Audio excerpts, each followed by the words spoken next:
आज आपको एक कॉन्सेप्चुअल क्वेश्चन बता रहा हूँ रिलेटेड फ्रिक्शन, जिसमें आपने एक पुली का क्वेश्चन आपने अलग अलग बुक्स में देखा होगा।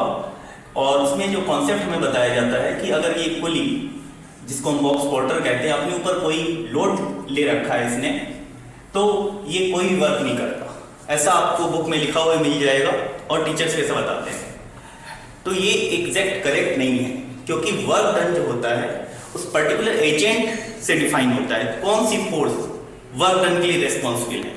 तो यहां पर अगर ग्रेविटेशनल फोर्स का कॉन्सेप्ट लें तो W that is equal to mg that is acting downwards, नीचे की तरफ एक्ट हो रहा है, और डिस्प्लेसमेंट पुली का पोर्टर का इस तरफ हो रहा है। And we know that the formula W is equal to Fs cos theta.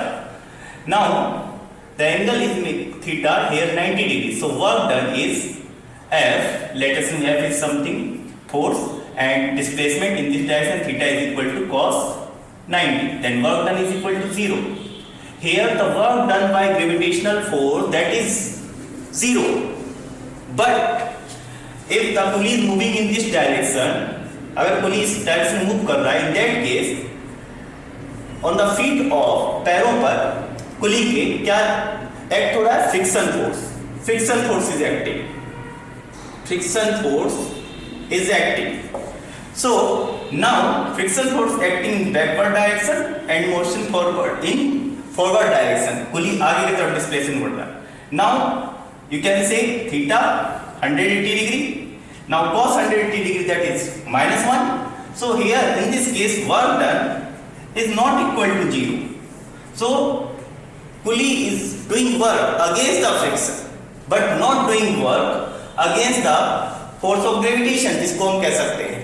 सो ये कॉन्सेप्ट कहना गलत होगा कि पुली कोई वर्क नहीं कर रहा। पुली वर्क कर रहा है। कौन सा work? Work against friction but not doing work against gravitational force.